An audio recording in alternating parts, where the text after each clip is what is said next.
저는 인도네시아에서 그 몇 가지 사역을 좀 하고 있어요. 그리고 아까 우리 목사님 말씀하신 대로 인도네시아에서는 커피 전문가로 이렇게 이름이 나 있는데, 그거는 복음 때문에 그렇게 이제 일이 된 겁니다. 실은 어느 한 마을에 들어가서 복음을 전하려고 했는데 좀 위기였어요, 저희한테. 그 마을에서 이렇게 쫓겨날 뻔한, 정말 이렇게 정말 젊은 청년들이, 아까 찬양 인도를 한 이런 청년들이 몽둥이를 들고 쫓아와서 복음을 전하다가 도망 다닌 일들이 있었는데, 그게 한 3번 정도 반복되다 보니까 이 마을에 접근하려면 어떻게 하지? 이제 고민하던 찰나에 그 마을이 커피를 재배하는 마을이었습니다. 그래서 그럼 커피를 배워야 되겠다 해서 이제 그 마을에 이제 들어가서 침투를 하려고 실은 커피를 배우기 시작했는데, 그러다가 보니까 인도네시아는 한국처럼 이렇게 커피를 배울 수 있는 환경이 아니었어요. 그런데 갑자기 미국에 있는 어느 그 SCAA라는 그 스페셜 커피 협회에서 인도네시아가 세계 4대 커피 생산국인데 커피 전문가가 없는 것이 조금 문제가 있다 생각해서 그분들이 와서 2010년도에 커피 스쿨을 열었습니다. 커피 스쿨을 열었는데 그게 지금 미국에 가서 교육을 받으려면 1년에 한 1억 정도 든대요. 근데 이제 그분들이 그때 오셔가지고 한국 돈 90만 원에 이제 한 달 동안, 한 달은 좀 안 되네요. 아침 7시부터 밤 8시까지 인텐시브 과정으로 한 달 정도 이제 강의를 해주시고 그 라이센스를 줬는데, 그때 이제 제가 그 라이센스를 땄습니다. 그 총 25명이 교육을 받았는데 제 이름을 제일 먼저 불러주셨어요. 이게 수석으로 졸업을 한 거죠. 그래서 이제 그 해에 인도네시아 바리스타 챔피언십에 수석 졸업자에게 주는 그게 뭐냐면 바리스타 챔피언십의 심사위원을 할 수 있는 자격을 줬어요.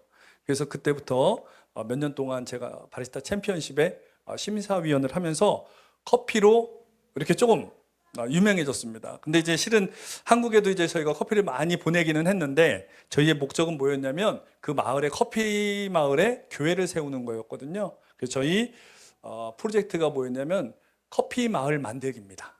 교회만 빼고 커피 마을의 교회 만들기인데, 커피 마을 만들기라는 프로젝트 이름으로 이렇게 총 6군데 지역에 지금 교회가 세워진 곳도 있고 지금 열심히 세워가고 있습니다. 여러분 혹시 인도네시아를 와보셨나요? 발리 다녀가셨나요? 발리 자카르타 안 와보셨나요? 그 인도네시아 유명한 발리, 그 아시죠? 발리에서 생긴 일 드라마도 굉장히 재밌는 드라마도 있었는데, 그 발리가 굉장히 유명한 관광지입니다. 유명한 관광지고요. 또 인도네시아 하면 뭐가 유명하냐면 인구가 2억 8천만입니다. 2억 8천만. 제가 20년 전에 인도네시아 처음에 갔을 때는 인구가 2억 1천만 명이었어요. 근데 지금 한 20년 지났는데 7천만 명이 늘어난 거예요. 이게 그 인구가 굉장히 급속도로 증가하는 나라예요. 특히 코로나 기간에 인도네시아 정부가 행한 정책이 뭐냐면 마을 간의 이동을 통제했습니다. 그러니까 여기 세종시에서 공주를 못 가게 막아버린 거예요. 그러다가 이제 코로나가 점점점 심해지다 보니까 이제 이 동과 동 사이도 이동을 금지시켜 버렸어요. 그러니까 이쪽 동에서 저 옆에 있는 아파트 단지로 이동하는 것도 막아버린 거예요. 그러니까 이제 마을 사람들이 이제 뭐 하겠어요? 저녁만 되면. 저녁 7시만 되면 이제 다 집에 있을 거 아니에요? 그죠? 코로나 기간에 인도네시아는 인구가 평상시보다 그러니까 1,500만 명이 늘어났어요. 네. 평상시 인구 증가율이 한 500만 정도 되는데, 500에서 한 400만 정도 되는데, 코로나 기간 2년 반 동안 1,500만 명이 늘어났어요. 그러니까 할 일 없으니까 애를 많이 낳았죠. 네. 우리나라도 와봤더니 인구 문제가 심각하더라고요. 할 일 없게 만들어서 하여튼 집에 가둬놔야 됩니다. 그래야지. 하여튼 그런 나라입니다. 그런 나라입니다. 그렇게 해서 2억 8천만의 인구가 있고요. 종족은 360종족입니다. 우리는 이제 단일 민족인데 인도네시아는 그렇게 종족이 360종족이, 그리고 언어가 340개 언어가 있어요. 그러니까 이제 의사소통도 굉장히 쉽지 않은 그런 다민족 국가고요. 다 언어 국가입니다. 근데 그런 인도네시아가 요즘 어때요? 아시아에서 굉장히 빨리 급성장하는 그런 아시아의 정말 용이 되어 있죠. 왜냐하면 2035년이 되면 인도네시아가 경제 규모가 세계 4위가 될 거래요. 한국은 지금 11위였는데 한국은 20위권 밖으로 밀려나고 인도네시아는 지금 21위거든요. 근데 여기 인도네시아가 이제 세계 4위로 올라올 거래요. 그래서 우리 한국 기업들도 지금 인도네시아 굉장히 많이 들어가 있죠. 그 현대자동차도 들어갔고 LG전자도 들어가 있고 포스코도 들어가 있고 그리고 앞으로도 계속 한국 기업들이 지금 인도네시아로 계속 이제 옮겨오고 있습니다. 최근에 옮겨온 회사들 중에는 LG 에너지 솔루션, 뭐 그 배터리 만드는 회사들, 그런 회사들도 지금 인도네시아로 굉장히 많이 지금 오고 있습니다. 그만큼 한국에서도 관심을 많이 갖는 나라입니다. 그 인도네시아에 이렇게 오는 이유는 뭐냐면요, 인도네시아 사람들이 참 착해요. 착합니다. 인도네시아 사람들이. 이 착한 사람들의 약 90%, 한 80, 정확하게 89%가 이슬람입니다. 물론 이제 인도네시아에 중국계들, 화교들 중심으로 대형 교회가 꽤 있어요. 우리 장로님도 다녀가셨는데 그 화교 중심 교회는 대형 교회도 꽤 있지만 그 땅의 원주민들은 거의 한 90%가 넘는 사람들이 이슬람입니다. 이슬람. 여러분 그 인도네시아 사람들이 착하다고 그랬잖아요. 그죠? 착한 사람들의 특징이 있죠. 충청도 사람들도 착하잖아요. 그죠? 이 착한 사람들의 특징이 뭡니까? 참 안 변합니다. 참 안 변해요. 그래서 이분들이 기술이 있어요. 사람을 미치고 팔딱 뛰게 만드는 기술이 있습니다. 이렇게 앞에서는 좋다고 얘기를 하고 가는데 정작 뒤에 가서면 안 해요. 아주 그 인도네시아 사람들이 착하긴 하지만 정말 사람을 참 지치고 힘들게 만듭니다. 이게 은근히 고집이 세요. 그래서 복음을 전해서 인도네시아 사람들을 변화시키는 게 결코 쉬운 일이 아닙니다. 정말 어렵습니다.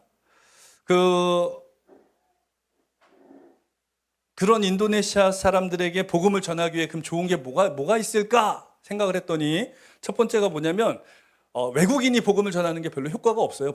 제가 해보니까. 그래서 저희가 신학대학을 세웠습니다. 그래서 그 신학대학을 중심으로 저희가 인도네시아에 이제 17,000개 섬에 지금 이제 그 신학생들을 보내서 제자들을 보내서 교회를 세우는 사역을 하고 있고요. 그리고 어른들한테 복음을 전해서 변화되는 걸 봤더니 한 12년 정도 됐을 때 제가 인도네시아 간지 20년 됐는데 12년 정도 됐을 때 어른들에게 복음을 전해서 복음이 뿌리를 내린 게 얼마나 되나 하고 봤더니 어른들을 10명도 변화를 못 시켰어요. 12년 동안.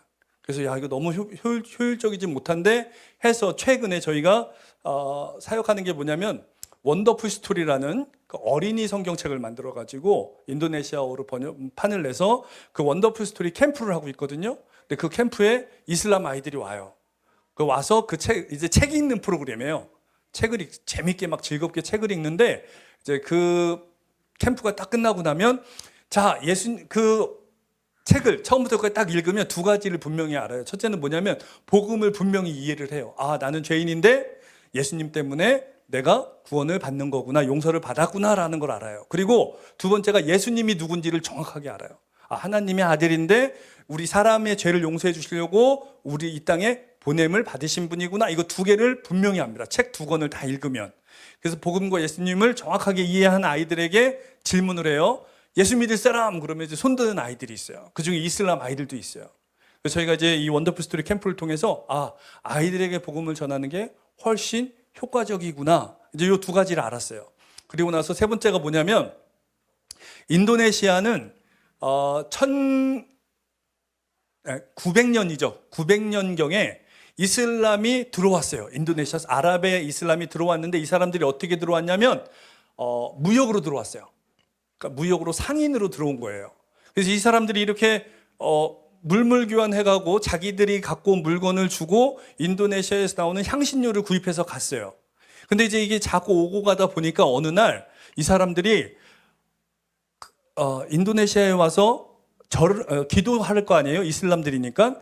기도하고 이런 걸 하다 보니까 이슬람 사람 중에 저게 뭐야? 하면서 이제 이슬람 사람 중에 그걸 따라서 개종한 사람들이 나오기 시작했어요. 한 명, 두 명. 근데 이 아랍 상인들이 인도네시아에 오면 이슬람으로 개종한 사람들한테 더 좋은 혜택을 주는 거예요.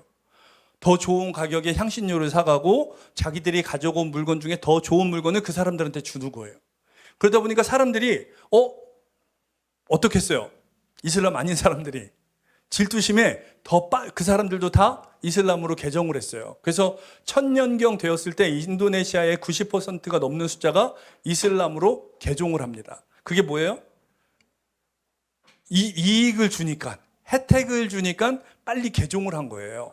그런데 이제 기독교가 들어와요. 그 이후에 1650년경에 이제 네덜란드가 들어옵니다. 인도네시아로. 근데 들어왔는데 이 네덜란드는 어떻게 들어왔냐면, 네덜란드도 향신료를 가져갔거든요. 유럽으로, 자기네 나라로 향신료를 가져갔는데 그냥 가져가지 않고 착취해 갔어요. 뺏어 갔어요. 사람을 때로는 죽이기도 했어요. 근데 그 앞에 누가 서 있었냐면 늘 선교사들이 앞장서 있었어요. 그러니까 여러분 생각해 보세요. 인도네시아 사람들 입장에서 이슬람은 자기들한테 유익을 줬잖아요. 그죠? 근데 기독교는 어때요? 들어와서 자기들을 더 힘들게 한 거예요. 자기들을 핍박하고 자기들을 죽인 거예요. 그래서 기독교는 인도네시아 사람들에게는 원수 같은 종교입니다. 그러니까 저희가 아무리 가서 기독교의 복음을 전한다 하더라도 사람들이 잘 안 들으려고 그래요. 그래서 저희가 커피 사역을 시작하면서 저희가 개발한 사역이 이제 그 비즈니스 선교입니다. 그러니까 저희는 농민조합을 만들어서 그들에게 좋은 이익을 주고, 이익을 나누어 주고, 또 우리는 그 커피를 가져다가 또 이렇게 판매를 해서 우리도 또 나름대로 수익을 올려서 우리 신학교나 또 원더풀 스토리 캠프에 지원을 해주는 그런 이제 순환고주를 만들어 놨거든요. 이제 그런 모습으로 저희가 사역을 진행하고 있는데, 한 4분, 5분짜리 동영상 잠깐 저희 사역 소개하는 건데 잠깐 보시면서 또 이어서 또 말씀을 전하도록 하겠습니다. 나의 사랑, 너는 어여쁘고 참 귀하다. 어느 보석보다 귀하다. 내가 사랑스럽지 않을 때 너를 온전히 사랑하고 너와 함께하려 내가 왔노라.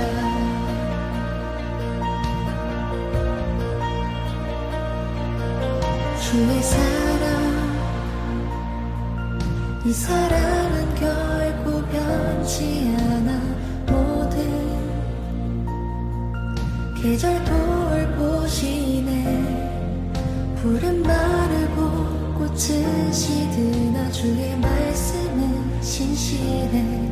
실수가 없으신 주만 바라라.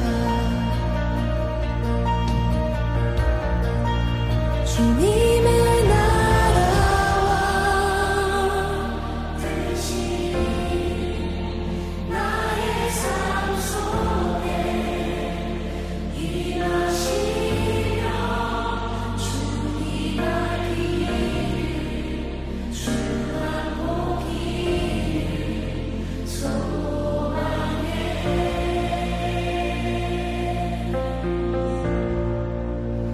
거룩히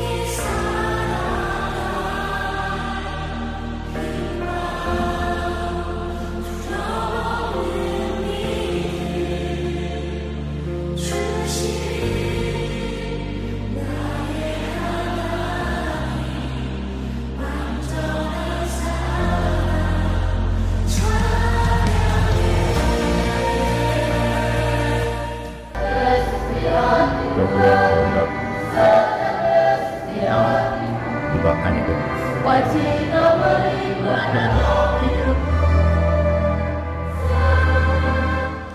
주님의 나라와 뜻이 나의 삶 속에 임하시며 주님 알기를 주만 보기를 소망해.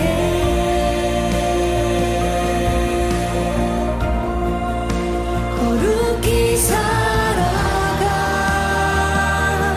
힘과 두려움 없는 믿음 주신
저희가 그 주로 신학대학에서 제자를 키워서 저렇게 원더풀 스토리 사역으로 또 커피 사역으로 또 교회 개척팀 사역으로 이렇게 팀을 나눠서 보내요.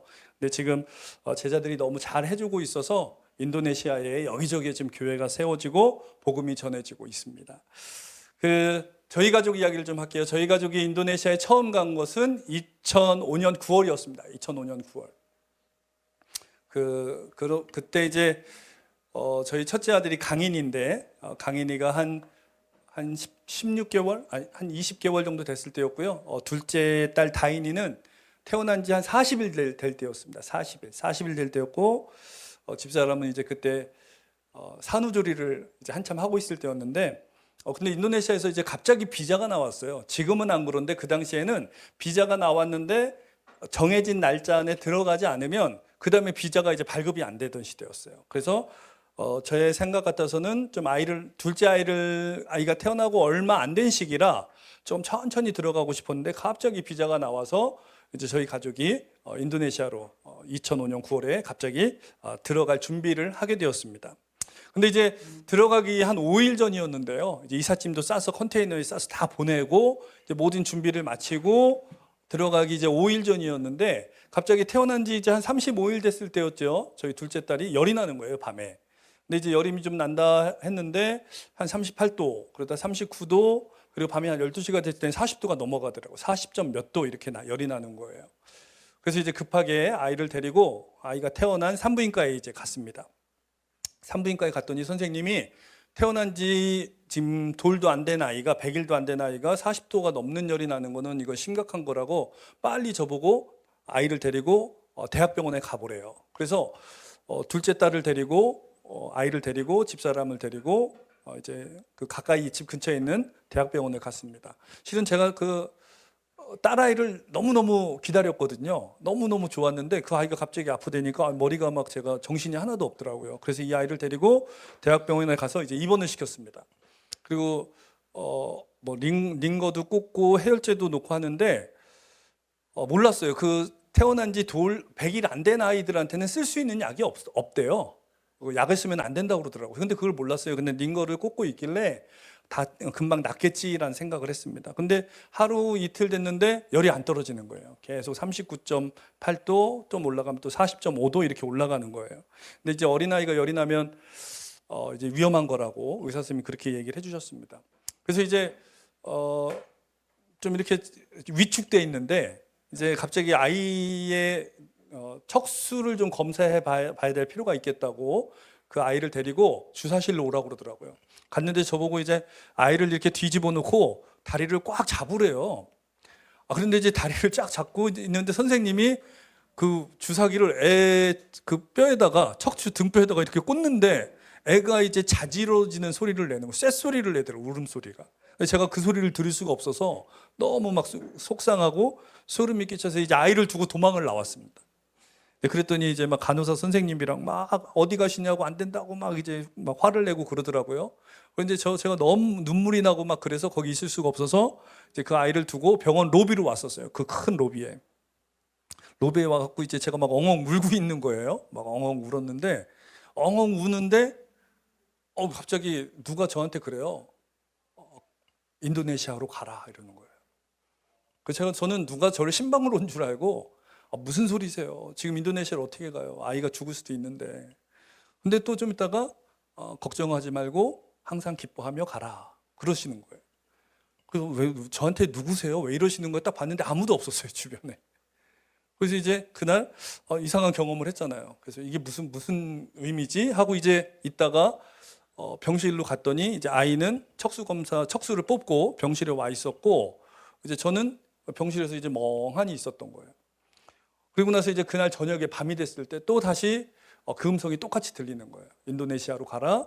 항상 기뻐해라. 그리고 가서 항상 기뻐해라. 이렇게 또 음성이 들리는 거예요. 멍하니 있는데. 근데 이제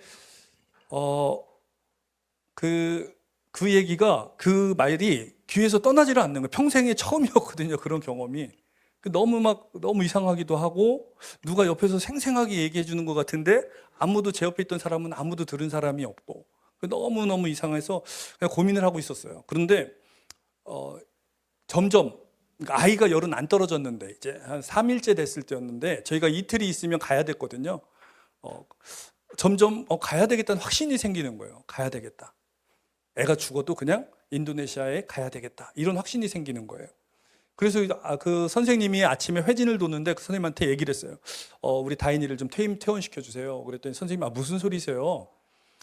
지금 얘가 지금 열이 좀 안 떨어지고 있는데 이제 뇌 검사, 뇌척수 검사를 했으니까 뇌에 염증이 있을 수 있으니까 뇌에 염일 수도 있으니까 검사 결과 나온 거 보고 내일 나오니까 약 처방하면 그 다음에 회복되면 가세요. 이제 이렇게 얘기를 하는 거예요. 그래서 이제 그 선생님한테 제가 얘기를 했어요. 선생님, 제가 선교사인데 내일 모레까지 인도네시아에 안 들어가면 제가 인도네시아에 들어갈 수가 없습니다.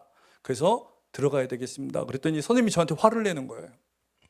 아이도 못 살리는 사람이 무슨 가서 영혼을 살리겠다고 그래서 막 화를 내시는 거예요. 그분이 기독교인이셨거든요.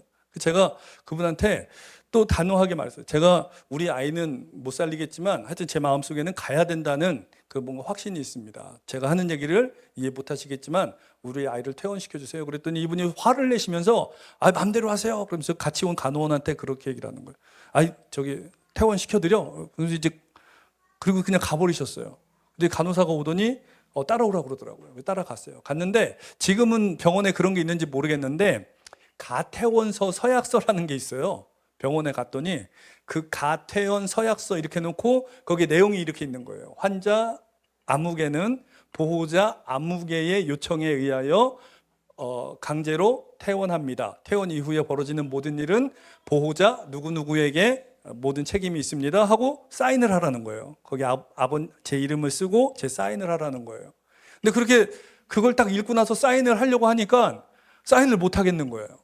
첫째는 정말 이거 사인을 하고 애를 데려가서 죽으면 정말 내가 죽이는 거 아니야? 이제 이런 생각이 드는 거예요.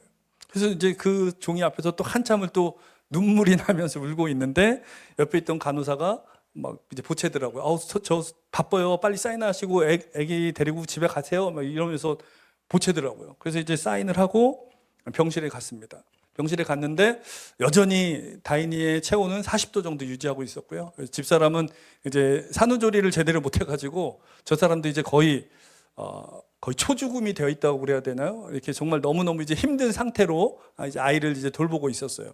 이제 강제로 이제 다 퇴원을 시켜서 이제 집으로 갔습니다. 집으로 가서 짐을 정리하고 이제 그 다음 날 출발하는 거죠. 출발하는 건데 저희 어머니가 저한테 쫓아와서 막 욕을 하시더라고요. 어딜 가려고 그러냐고. 그래서 선교지를 가야 된다고. 그랬더니 저희 어머니가 저한테 막 욕을 하셨어요. 야, 이 정신 나간 놈아, 야, 이 미친 놈아, 네가 선교사가 돼도 단단히 미쳐야지 애를 죽이면서까지 선교지 가려고 하면 되냐 이러면서 막 어머니가 이제 욕을 하시더라고요. 그래서 어머니한테 이제 설명을 드렸는데 어머니도 못 믿는 거예요. 제가 하나님 음성 들었는데 저 가야지 된대요. 근데 못 믿으시더라고요. 하여튼 그렇게 그냥 이렇게 저렇게 많은 사람들이 말리는데 다 뿌리치고 이제 비행기를 타러 갔습니다. 근데 타러 가기 전에 비행기 안에서 이제 아이가 어떻게 될지 모르니까 체온계가 필요하잖아요. 근데 그 당시에 브라운 디지털 체온계가 나온 게 있었거든요. 지금은 집집마다 있겠지만 그래서 이제 그거를 약국에 가서인가 어디 하여튼 그거 판매하는 데 가서 그걸 하나 사다가 주머니에 놓고 가면서 계속 이제 저희 아이의 체온을 재는 거였어요. 계속 체온을 재면서 갔어요. 근데 비행기를 타는데 여전히 39.8도. 비행기를 타고 이륙한 다음에 쟀더니 또 40도. 이제 이렇게 되는 거예요. 근데 이제 문제가 우리 첫째 아이였습니다. 강인이가 비행기가 딱 이륙하고 나서 안전벨트를 풀어도 된다는 사인이 나오자마자 얘가 이제 비행기 안을 돌아다니기 시작하는 거예요. 이제 저는 이제 이 아이를 따라서 계속 비행기를 이제 돌아다니고 그리고 이제 저희 집사람하고 다인이는 이제 계속 잠들어 있는 거예요.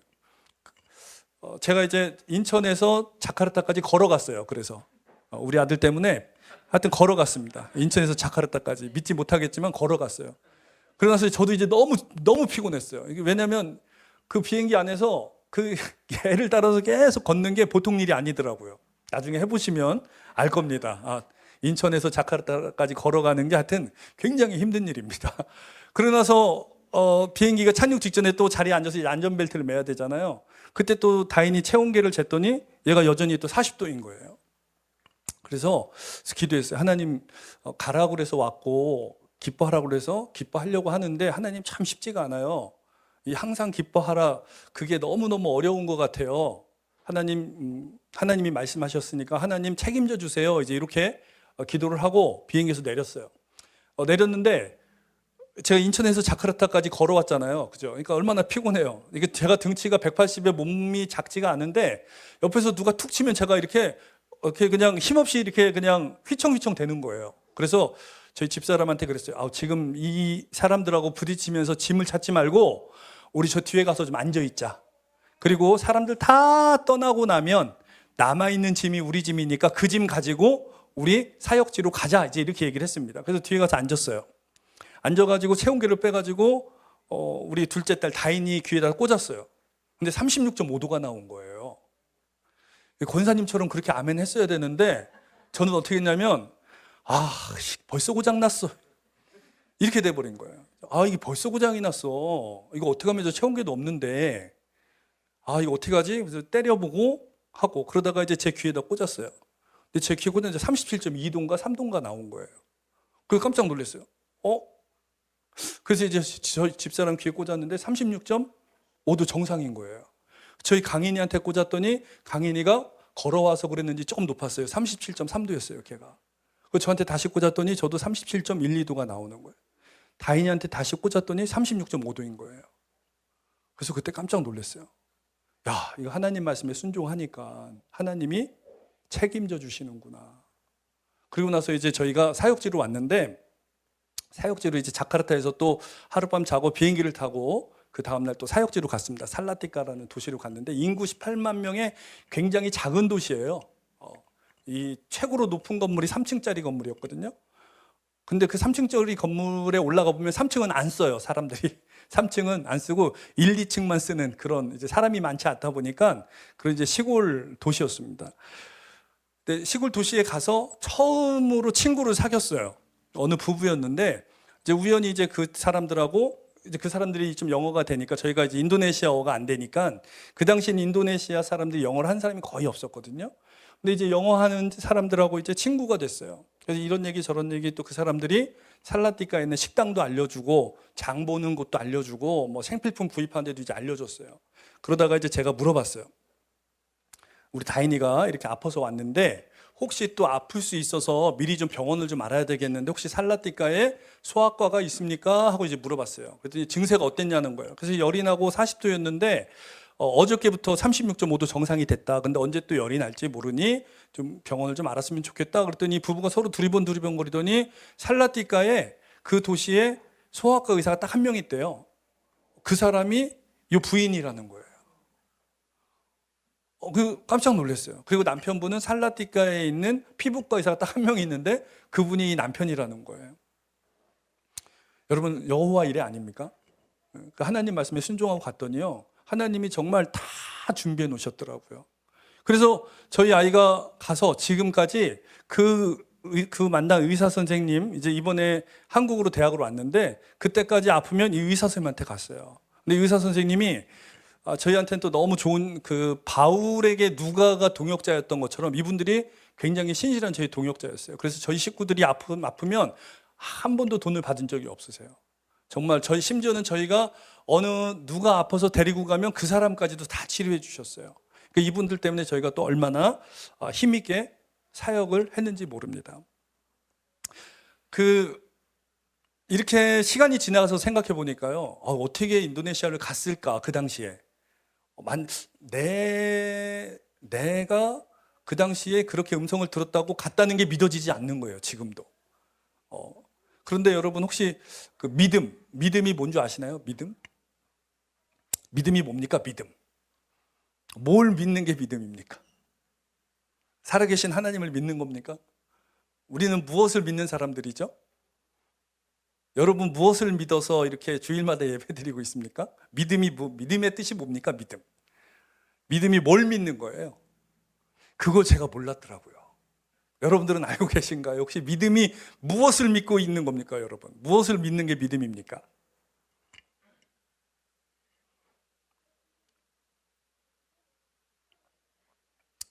그 히브리어로 믿음을 그냥 아만이라고 그러거든요. 아만 이렇게 불러요. 아만 이렇게 부르는데 원래 뜻이 뭐냐면 그 원래 어원의 원래 뜻이 뭐냐면 이렇게 돼 있어요. 사전에 마치 돌에 새기듯 변치 않게 조각해 넣는 것 이렇게 돼 있어요. 마치 돌에 새기듯 변치 않게 조각해서 넣는 거. 그러니까 믿음은요 조각해서 넣는 거예요. 어디다가? 우리 마음에다가요 하나님의 말씀을 조각해서 넣는 게 믿음이에요. 우리 기독교에서 말하는 믿음. 그러니까 뭐 하나님은 예수님은 하나님의 아들이야. 난 이걸 믿어. 하나님은 살아계셔. 난 이걸 믿어. 이런 차원이 아니라 하나님이 말씀하신 말씀을 내 마음판에 내 가슴판에 조각해서 새겨 넣는 거예요. 조각해서 새겨 넣는 거. 이게 믿음인 거예요. 하나님이 가라. 저한테 말씀하셨거든요. 그리고 항상 기뻐해라. 그 땅에 가서 항상 기뻐해라 했는데 말씀하셨는데 그걸 제가 일부러 믿으려고 믿어진 게 아니라 그 말씀을 딱 들었는데요. 그게 그냥 내가 일부러 새기려고 새긴 게 아니에요. 새기려고 새긴 게 아니라 그날 그 음성을 들었는데 이게 그냥 새겨진 것 같아요. 새겨진 것 같아요. 그래서 지금도 인도네시아가 선교하기에 녹록지 않은 곳이거든요. 특히 저희처럼 교회가 없는 지역, 선교사들이 접촉하지 않은 지역에 들어가서 사역하는 저희들 같은 사람들에게는 굉장히 어려운 지역이 인도네시아입니다. 그런데 그런 인도네시아에서 지내면서 지금까지 저희가 이제 교회를 12개 개척을 했고요. 건축까지 끝내놓고 그리고 이제 신학대학에서 저희가 졸업시킨 신학생이 지금 한 170명 정도 돼요. 한국에 비하면 작지만 인도네시아에서는 엄청난 숫자입니다. 그러니까 이런 일들이 가능했던 일들이 뭘까 하고 지금 생각해 보면 그냥 진짜 항상 기뻐했기 때문에 그랬던 것 같아요. 그러니까 하나님 말씀이 이게 마음에 그냥 딱 새겨져 있는 것 같아요. 하나님이 가라고 하는 그 땅에서 제가 할 수 있는 일은 아무것도 없어요. 뭐만 하면 돼요? 기뻐하기만 하면 되는 거예요. 그 말씀에 그게 순종하는 거예요. 그래서 지금도 저희 학교에서 저희 학생들이 제가 강의를 하면 굉장히 좋아해요. 근데 이제 왜 좋아하냐면 딱 하네. 왜 이기호 선교사님 강의가 좋냐? 제가 강의를 딱 개설을 하면 저희 학생들이 다 신청해요. 제 강의를. 그래서 제가 딱 잘라요. 3학년만 아니면 4학년만 이렇게 딱 잘라요. 2학년만 더 못 들어오게. 근데 왜 이렇게 너희들 내 수업에 왜 이렇게 들어오려고 하니? 그럼 그래요. 애들이 하는 말이 선교사님 수업이 재밌어요. 그래. 왜 재밌니? 그럼 맨날 한국 음식 해 먹잖아요. 저희는 수업 들어오면 강의는 별로 안 해요. 매일 떡볶이 해 먹고 라면 끓여 먹고 또 아이들하고 나가서 놀고 또 아이들이 어디 식당 맛있는 데 생겼다고 그러면은 거기에 또 차 타고 우르르 가서 또 밥 먹고 그러면서 아이들 상담해주고 그러면서 수업을 진행하거든요.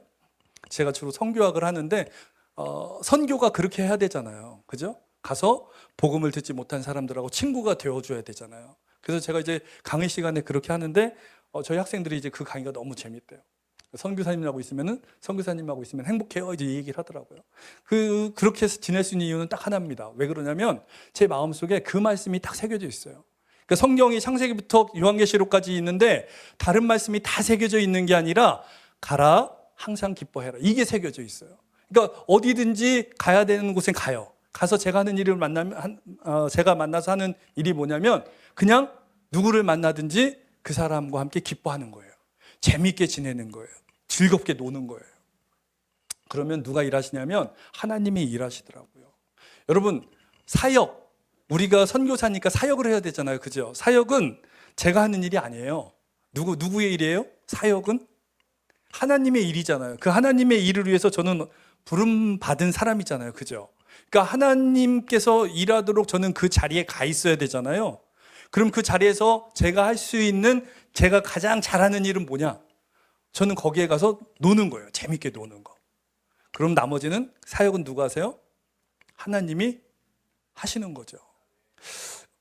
여러분들도 아마 각자에게 뭐 목사님의 말씀을 통해서 아니면 묵상을 하다가 아니면 우연히 이렇게 새겨진 말씀이 있을 겁니다, 여러분. 그 말씀을 한번 잘 기억해 보세요. 그 은혜를 받았던 그 말씀들이 있을 거예요. 새겨진 말씀이 있을 거예요. 여러분 그 말씀에 한번 순종해 보세요. 어떤 일이 생기냐면 여러분 인생이 바뀌어요. 그러니까 항상 기뻐해라. 이건 이제 저한테 새겨진 말씀이잖아요. 그죠? 여러분 각자에게 새겨진 또 다른 말씀들이 있을 거예요. 그 각자에게 새겨진 그 말씀에 한번 순종해 보시기 바랍니다. 그러면 여러분 인생이 바뀌어요. 하나님이 우리 삶에 찾아오시거든요. 그 말씀 때문에. 제가 이제 인도네시아에 딱 가서 뭐 항상 기뻐하며 살겠습니다. 그 뒤로 고백하고 열심히 즐겁게 기쁘게 삽니다. 그런데 제가 이제 또 기도를 하면서 이제 이런 질문을 드렸어요. 그럼 예수님, 예수님도 이 땅에 오신 목적이 있는데, 저도 인도네시아에 보내신 목적이 있잖아요. 그럼 저는 어떤 목적을 가지고 인도네시아에서 살아야 됩니까? 이제 이렇게 질문을 드린 적이 있었어요. 기도를 한 적이 있었어요. 그런데 그때 저한테 하나님께서 말씀하시더라고요. 뭐냐면 예수님하고 목적을 똑같이 하면 된다는 거예요. 너도 예수님하고 목적을 똑같이 하라는 거예요. 그래서 예수님하고 목적을 똑같이 하라고요? 그럼 예수님의 목적이 뭐죠? 이 땅에 예수님을 보내신 목적이 뭐죠? 이제 이렇게 질문을 했어요. 여러분, 예수님을 이 땅에 보내신 목적이 뭔지 아시나요? 하나님께서 예수님을 이 땅에 보내신 목적, 사랑을 전하러 또 있습니까? 누가복음 4장 43절 혹시 성경책 있으세요? 핸드폰도 괜찮고. 누가복음 4장 43절 혹시 찾을 수 있나요? 아니면 뭐 앞에 좀 띄워줄 수 있나요?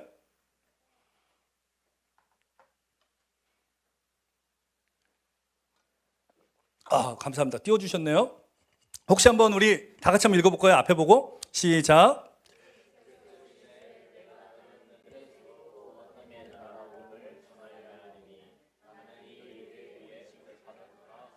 네. 예수님이 이 땅을 보내신 목적이 뭐예요? 복음을 전하는데 어떤 복음을 전하라는 거예요?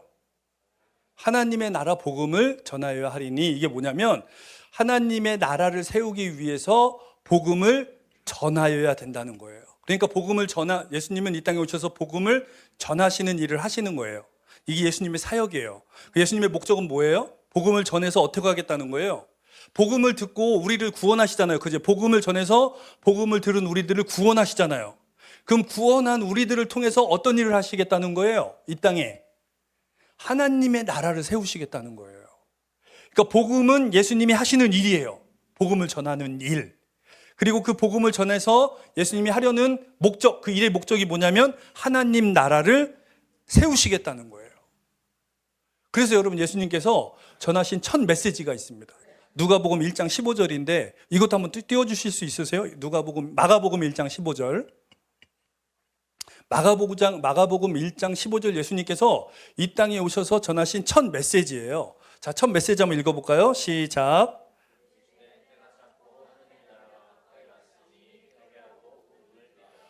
예수님께서 이 땅에 오신 목적이 분명히 뭐라고 그랬어요? 누가복음 4장 43절에서 복음을 전해서 하나님 나라를 세우는 게 이 땅에 오신 목적이라고 그랬어요. 그리고 첫 메시지를 전하셨는데 그 메시지가 뭐냐면 이르시되 때가 찼고 하나님의 나라가 가까이 왔으니 회개하고 복음을 믿으라. 왜 회개하고 복음을 믿으라고 그러시는 거예요? 왜 회개하고 복음을 믿으라고 말씀하시는 거예요? 하나님의 나라가 가까이 왔대요. 이 가까이 다가온 하나님의 나라를 소유할 수 있다는 거예요. 하나님 나라가 가까이 왔대요. 그 나라를 우리가 소유할 수 있대요. 어떻게 하면?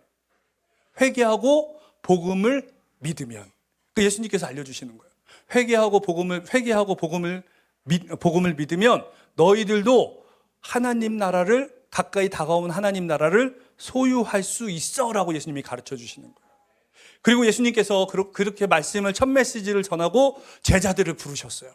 그리고 3년 동안 제자들을 데리고 여기저기 다니시면서 말씀을 가르쳐 주셨는데 가르친 말씀의 핵심이 뭐예요? 하나님 나라입니다. 하나님 나라를 그렇게 열심히 가르쳐 주셨어요. 그리고 3년 동안 하나님 나라를 가르치신 다음에 예수님께서 십자가에 못 박혀 죽으셨어요.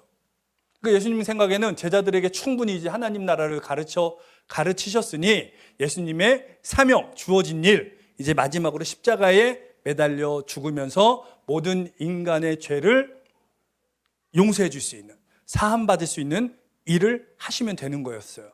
그리고 나서 얼마 만에 부활하셨습니까? 십자가에 못 박혀 죽으셨다가 사흘 만에, 3일 되신 날, 사흘이 아니라 3일이에요. 3일째 되는 날 부활하셨어요. 부활하시고 나서 제자들을 찾아가셨습니다. 사랑하는 제자들. 그리고 며칠 동안 같이 있으셨어요? 예수님께서 40일 동안 같이 있어요. 부활하셔서 죽었다가 부활하셨어요. 그리고 제자들을 찾아가셔서 40일 동안 같이 있으셨어요. 제자들하고. 여러분들이 예수님이라면 제자들하고 뭘 하면서 지내시겠습니까? 딱 이제 마지막 40일이에요. 이 땅에서의 마지막 40일. 그리고 이제 죽었다가 부활하셨어요. 제자들한테 찾아갔어요. 제자들도 얼마나 좋고 행복해요. 그죠? 영영 이제 못 볼 줄 알았던 예수님이 나타났잖아요. 그 예수님도 제자들이 예수님을 기다리고 있는 그 모습을 보니까 너무너무 좋으신 거예요. 그죠? 얼마나 행복했겠어요. 그래서 이제 만났어요. 그럼 이제 40일 동안, 남은 40일 동안 이제 뭐 하실 거예요? 제자들하고 남은 40일 동안 여러분이 예수님이라면 뭐 하시겠습니까? 제자들 장가 보내실 거예요? 어떤 일 하실 거예요? 이 40일 정말 중요한 이 마지막 40일 동안 예수님이 행하신 일이 있으세요. 이게 사도행전 1장 3절에 기록되어 있어요. 사도행전 1장 3절에. 사도행전 1장 3절 말씀. 자, 또 한번 읽어볼까요? 시작.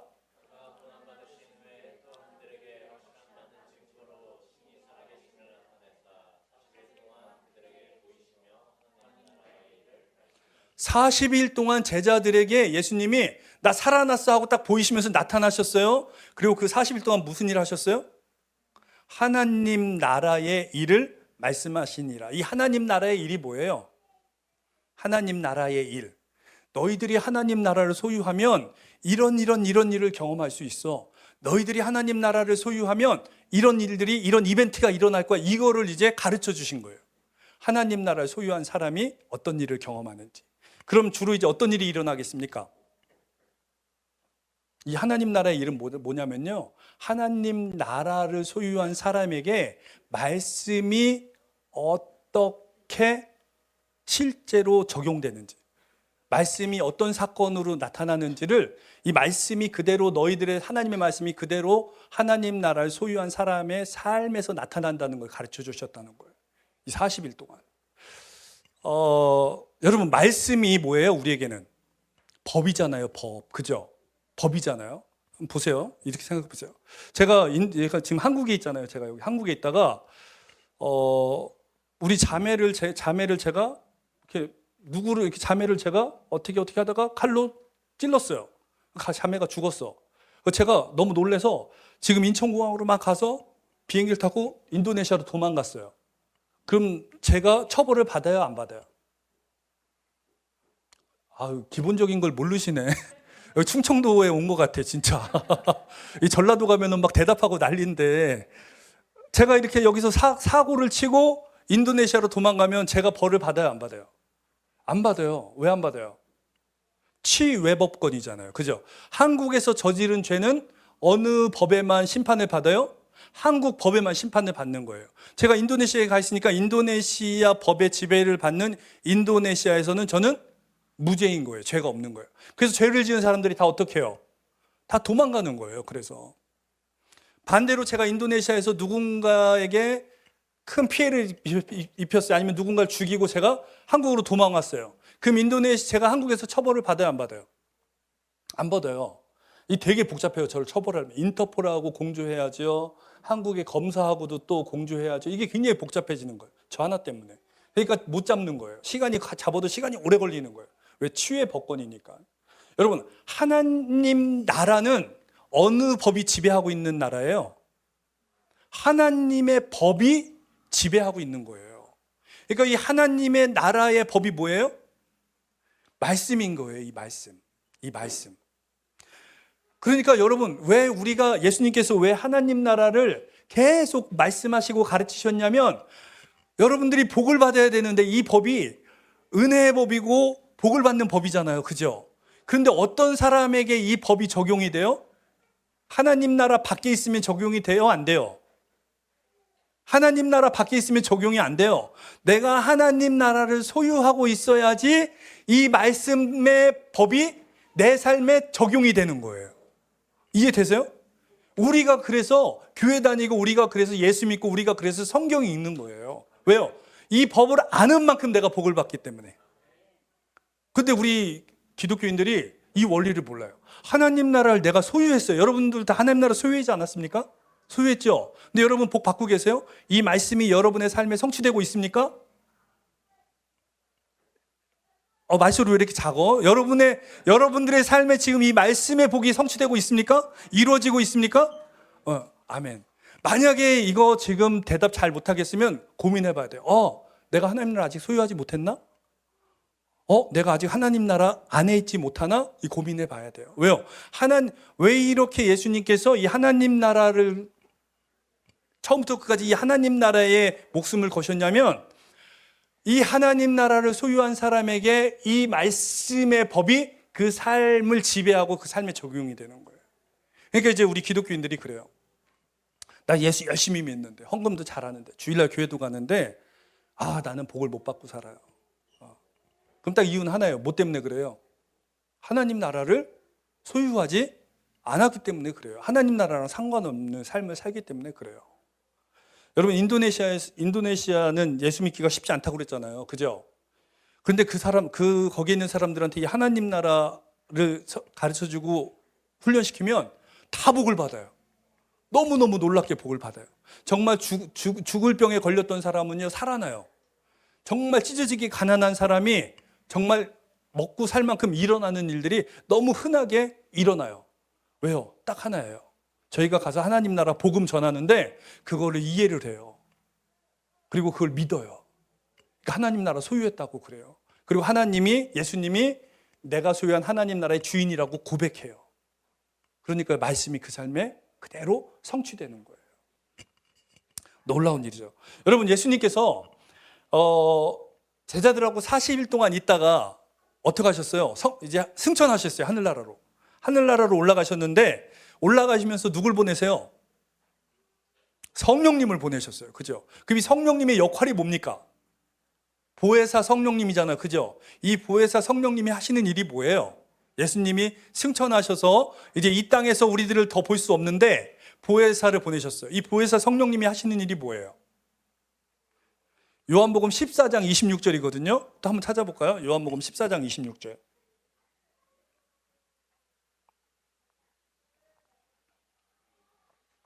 자, 14장 26절 또 한번 또 다 같이 읽어봐요. 시작.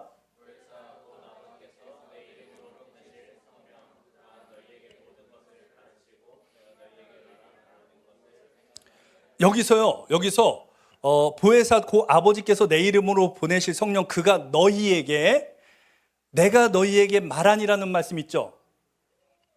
내가 너희에게 말한 모든 것들이 어디에도 또 있는 거냐면 보혜사 곧 아버지께서 내 이름으로 보내실 성령 그가 너희에게 이 부분에 요게 들어가 있는 거예요. 원래는 내가 너희에게 말한 모든 것을 가르치고 내가 너희에게 말한 모든 것을 생각나게 하리라 이렇게 돼 있어요. 원래 헬라어를 보면. 그러면 여러분 생각해 보세요. 내가 너희에게 말한 모든 것, 여기에서 이 모든 것이 무슨 뜻이냐면 내가 너희에게 말한 가장 중요한 것이라는 뜻이 있습니다. 그럼 예수님이 그동안 제자들에게 말한 것 중에 제일 중요한 게 뭐예요? 하나님 나라였잖아요. 그죠? 그럼 이 성령님을 보내셨어요. 보혜사 곧 아버지께서 내 이름으로 보내실 성령 그가 내가 너희에게 말한 가장 중요한 것을 가르치고 내가 너희에게 말한 가장 중요한 것을 생각나게 하리라. 그럼 보혜사 성령님의 역할이 뭐라는 거예요? 하나님 나라를 가르쳐 주시고 하나님 나라를 생각나게 해주시는 분이 이 성령님의 역할이라는 거예요. 그러면 보세요 여러분. 하나님, 예수님, 성령님 목적이 어때요? 같아요. 목적이 다르면 안 돼요. 하나님이 여러분을 창조한 목적이 뭡니까? 영광 받으시려고 그러셨잖아요. 그죠? 그럼 보세요. 하나님이 이 세상을 창조한 목적은 뭐예요? 우리 사람을 창조한 거는 그렇다 치고 이 세상을 창조하신 목적이 있을 거 아니에요. 이 지구를 도대체 왜 만드셨을까요? 땅이 남아 돌아서 이 지구에다가 뭐를 만드시고 싶은 거예요? 하나님 나라를 세우고 싶으셨던 거예요. 하나님이 통치하는, 하나님의 말씀이 다스리는 나라를 세우시고 싶었던 거예요. 그래서 이 지구를 창조하신 거예요. 그리고 예수님을 이 땅에 보내셨어요. 왜요? 하나님 나라가 구체적으로 어떤 것인지 정확하게 가르쳐 주시려고 예수님을 이 땅에 보내신 거예요. 그리고 또 성령님을 보내주셨어요. 왜요? 예수님이 안 계시더라도 하나님의 나라를 성령님이 계속 가르쳐주고 생각나게 하시려고 보내셨다는 거예요. 그럼 보세요. 하나님, 예수님, 성령님 목적이 다 뭐예요? 하나님, 나라입니다. 그럼 여기서 중요한 거 하나 알려드릴게요. 선교사인 제가 인도네시아에 가서 하나님하고 목적이 다르게 사역하면 어떻게 될까요? 그럼 제 삶에 어떤 열매도 없는 거예요. 근데 제가 가서 하나님과 예수님과 성령님과 똑같은 목적으로 일을 해요. 가는 곳마다 하나님 나라 전하고 가는 곳마다 복음 전해요. 그럼 누가 제일 기뻐할까요? 하나님이 기뻐하시는 거예요. 그럼 여러분들은 다른가요? 여러분들은 어때요? 여러분 이 세종시에 살면서 정말 은혜 속에 정말 행복하게 사시는 비결이 있습니다. 뭐냐면 하나님하고 예수님하고 성령님하고 여러분이 목적을 똑같이 하면 돼요. 그러면은 여러분 생각해 보세요. 하나님하고 예수님하고 성령님하고 목적이 똑같아요. 그러면 누가 가만히 안 있죠? 누가 가만히 안 있겠어요? 여러분들이 조금이라도 어려운 일이 생겨요. 그럼 누가 못 참겠어요? 누가 못 참을까요? 하나님이 못 참는 거예요. 아니, 내 나라에, 하나님이 다스리는 나라에 지금 근심이 들어왔어요.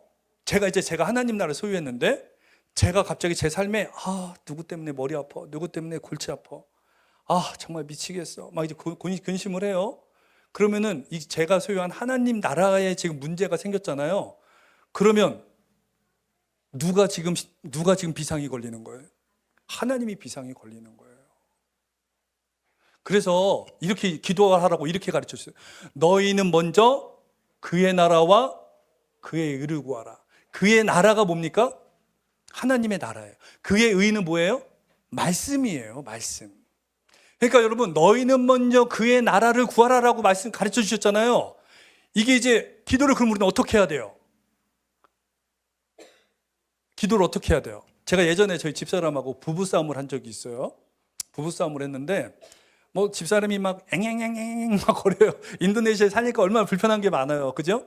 저 사람은 그런 시골에서 삶은 꿈도 안 꾸던 사람이거든요. 아주 고상하게 아주 깨끗한 몰에서 쇼핑하고 이렇게 살 줄 알았는데 이제 시골에 가가지고 막 벌레들하고 있으니까 그냥 집에 모기가 들어와요. 방충망을 해야 돼요. 막 앵앵앵앵 맨날 저 볼 때마다.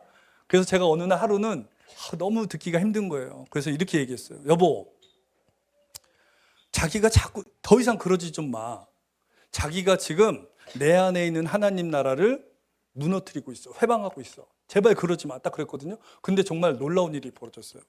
저 사람이 일부러 그런 게 아닌데 그게 멈췄어요.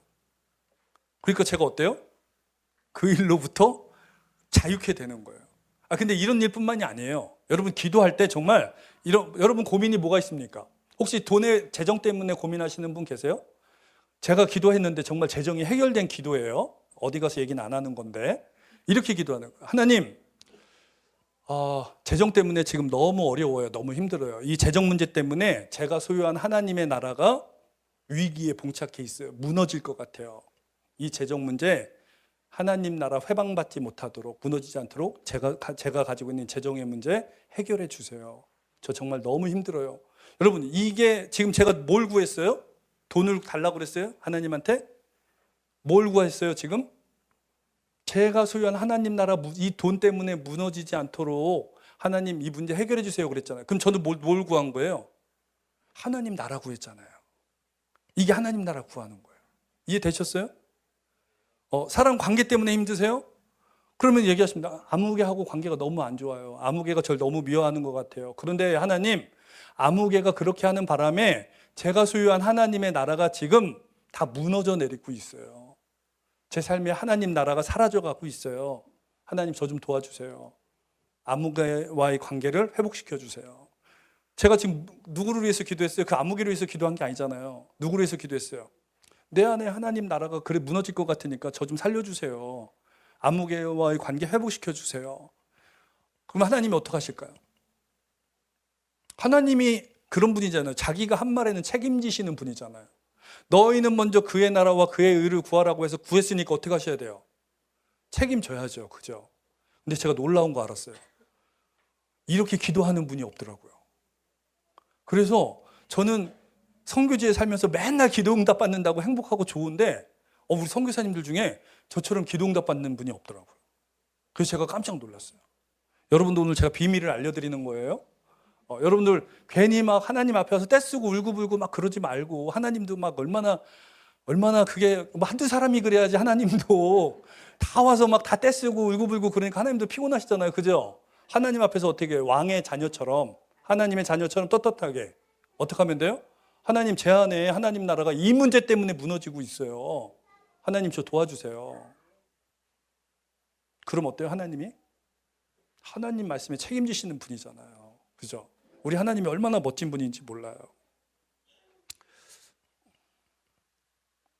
임 목사님이 말씀을 마음대로 전해도 된다고 하는데, 이러면 또 막 가니까 제가 말씀 하나만 더 전하고 약속하고 전할게요. 약속하고. 여러분, 출애굽기 사건 아시죠? 출애굽기 사건. 그죠? 잘 아시죠? 이스라엘 백성들이 몇 년 동안 애굽에서 종살이 했습니까? 구약에는 400년이라고 나와 있고, 신약에 보면 사도행전에 보면 430년이라고 나와 있어요. 그러니까 대략 그냥 우리가 400년 정도라고 얘기를 하자고요. 400년.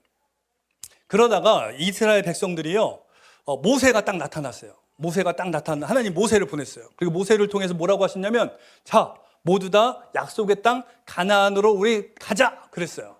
그리고 이제 탁 나왔어요.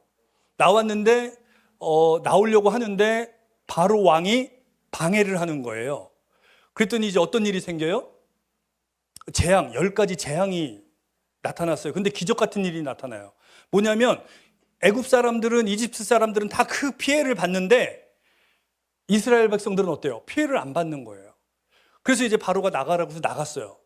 나갔는데 갑자기 구름 기둥, 광야로 딱 나가니까 낮에는 구름 기둥, 낮에는 구름 기둥, 밤에는 불 기둥이 그들을 지켜주기 시작하는 거예요. 그리고 아침이 되면 뭐예요? 만나가 진 주변에 가득 쌓여갖고 배부르게 먹을 수 있게 하는 거예요. 여러분, 이게요, 놀라운 일인 게 뭐냐면 이집트에서 종살이하는 400년 동안은요, 이런 은혜를 경험한 적이 없었어요. 이스라엘 백성들이 400년 동안 이런 은혜를 경험했었나요? 경험하지 못했어요. 그런데 이 사람들이 모세를 따라서 약속의 땅 가나안, 하나님이 그 땅에 이스라엘 백성들을 통해서 하나님 나라를 세우고 싶은 그 땅, 우리 그 땅으로 가자 해서 가나안 땅을 목적으로 출발을 딱 했거든요. 그러니까 하나님이 어떻게 하기 시작하세요? 하나님 나라가 목적인 백성들을 어떻게 하기 시작하세요? 돌보기 시작하시는 거예요. 근데 그냥 돌보는 게 아니라 세심하게 돌보기 시작하는 거예요. 그래서 구름 기둥도 보내고 불 기둥도 보내고 메추라기도 보내고 만나도 보내고, 또 가다가 물이 없으니까 광야에서 어때요? 지팡이로 탕 치니까 생수가 막 쏟아져 나오게 만드시는 거예요. 또 홍해 앞에서 딱 어때요? 딱 지팡이를 가르니까 어때요? 홍해가 쫙 갈라지는 거예요. 딱 목적은 하나예요. 왜 이스라엘 백성들이 그런 은혜를 경험해요? 400년 동안 하나님은 침묵하셨는데 갑자기 어느 날 하나님이 갑자기 은혜를 베푸시기 시작하시고 하나님이 살아계심을 너무 확실하게 보여주는 거예요. 왜 그래요? 그 이스라엘 백성들이 뭐가 바뀌었어요? 인생의 목적이 바뀌었어요. 이집트에 살 때는 그냥 노예였는데 탈출하면서 이제 뭐가 목적이 됐어요? 가나안 땅에 하나님이 원하시는 멋진 하나님 나라를 세우는 게 인생의 목적이 됐어요. 그러니까 하나님이 어때요? 기적을 베푸시기 시작하신 거예요. 은혜를 베푸시기 시작하신 거예요. 여러분, 저 인도네시아 선교사로 20년간 있었다고 그랬잖아요. 그죠? 근데 지금 뒤돌아봐도 집사람하고도 이번에 한국에 오면서 그랬어요. 와, 정말 우리가 할 수 없는 일들, 엄청난 일들이 일어났다. 이게 어떻게 다 됐지? 이런 고백을 했거든요. 근데 그런 고백을 할 수 있었던 이유는 뭐예요? 인도네시아의 선교사로 살면서 우리의 목적은 딱 하나였습니다. 하나님 나라를 위해서. 하나님 나라를 위해서 해야 될 일만 하는 거예요. 아닌 거는 다 빼버리는 거예요. 그랬더니 하나님이 정말 역사하시더라고요.